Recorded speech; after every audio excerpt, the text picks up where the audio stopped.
పెళ్లి, విడాకులు, ఆస్తి పంపకాలు మన జీవితంలో చాలా ముఖ్యమైన విషయాలివి. మరి వీటన్నిటికి సంబంధించి మనందరికీ ఒకే చట్టం ఉండాలా, లేక మన మతాన్ని బట్టి వేరువేరు చట్టాలుండాలా? ఇది ఎప్పటినుంచో నడుస్తున్న ఒక పెద్ద చర్చ. కాని ఇది కేవలం చర్చ మాత్రమే కాదు, మన రాజ్యాంగంలోనే ఉన్న ఒక గొప్ప లక్ష్యం. అదే ఆర్టికల్ 44. ఈరోజు దాని గురించే మనం వివరంగా తెలుసుకోబోతున్నాం. ఈ ఒక్క మాటలోనే యూనిఫామ్ సివిల్ కోడ్ వెనుకున్న అస్సలు ఆత్మ, ఆశయం మొత్తం దాగి ఉంది. మతమేదైనా, ప్రాంతమేదైనా సరే, పెళ్లి, విడాకులు, ఆస్తిలాంటి వ్యక్తిగత విషయాల్లో ఈ దేశ పౌరులందరినీ ఒకే న్యాయమనే గొడుగు కిందకు తీసుకురావాలన్నదే దాని అంతిమ లక్ష్యం.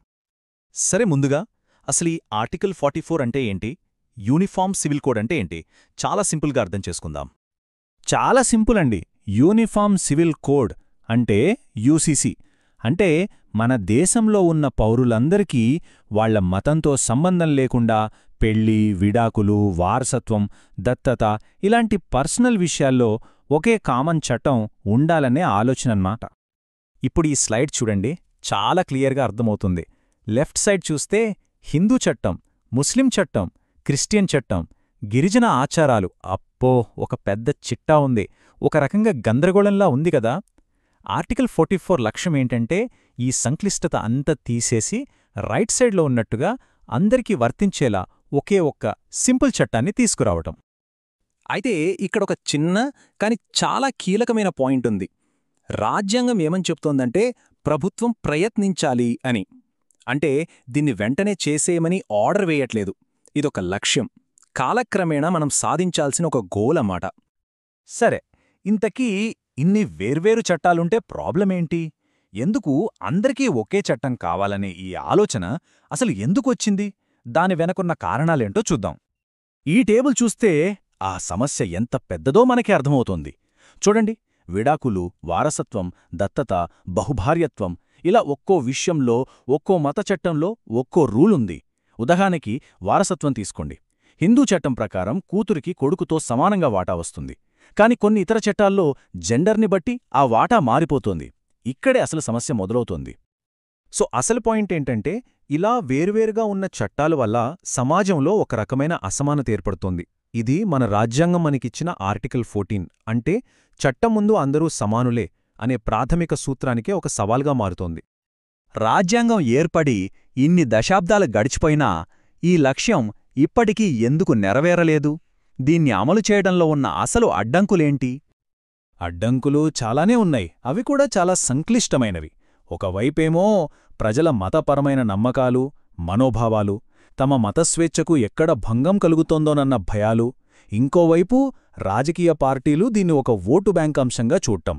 వీటన్నిటికీ తోడు మన దేశంలో ఉన్న అపారమైన వైవిధ్యం, 600కు పైగా గిరిజన తెగలు, వాళ్ల ఆచారాలు, వీటన్నింటినీ గౌరవిస్తూ అందరికీ ఆమోదయోగ్యమైన ఒకే చట్టం తీసుకురావడం అనేది మాటలు కాదుగదా. ఈ నంబర్ చూడండి, 7. ఒక్కసారి కాదు, రెండుసార్లు కాదు, ఏకంగా 7 వేర్వేరు సందర్భాల్లో సుప్రీంకోర్టే నొక్కి చెప్పింది ఈ దేశానికి ఒక యూనిఫామ్ సివిల్ కోడ్ అవసరమని. అయినా సరే ఇప్పటికే అది పూర్తిస్థాయిలో అమలుకు నోచుకోలేదు. అయితే ఈ యూసీసీ అనేది కేవలం పేపర్ మీదున్న సిద్ధాంతం మాత్రమే కాదు, ఇది ఆచరణలో ఎలా ఉంటుందో చూపించే ఒక ఉదాహరణ మన దేశంలోనే ఉంది. అవును, ఇది కేవలం ఒక ఆలోచన కాదు, దీనికి చాలా దగ్గరగా ఉన్న ఒక చట్టం 100ఏళ్లకు పైగా భారతదేశంలోని ఒక రాష్ట్రంలో విజయవంతంగా అమలవుతోంది. ఆ రాష్ట్రమే గోవా. గోవాలో పోర్చుగీస్ సివిల్ కోడ్ అమలులో ఉంది. దాని ప్రత్యేకత ఏంటంటే అది మతంతో సంబంధం లేకుండా అక్కడ నివసించే అందరికీ వర్తిస్తుంది. పెళ్లి, విడాకులు, భార్యాభర్తల మధ్య ఆస్తి పంపకాలు, వారసత్వ హక్కులు అన్నిట్లోనూ అందరికీ ఒకే రూల్స్ ఉంటాయి. ఒక రకంగా చెప్పాలంటే దేశం మొత్తానికి యూసీసీ ఎలా ఉండొచ్చో చూపించే ఒక చిన్న మోడల్ అన్నమాట గోవా. సరే, అంతా బాగానే ఉంది. ఇప్పుడు అందరి మదిలో ఉండే అసలైన ప్రశ్నకి వద్దాం. ఒకవేళ నిజంగా యూసీసీ వస్తే మనలాంటి సాధారణ ప్రజల జీవితాల్లో ఎలాంటి మార్పులొస్తాయి? దీన్నిప్పుడు వివరంగా చూద్దాం. ప్రధానంగా ఈ 4 రంగాల్లో మనం పెద్ద మార్పులు చూస్తాం. ఒకటి, పెళ్లి వయస్సు, విడాకులకు కారణాలు అందరికీ ఒకేలా ఉంటాయి.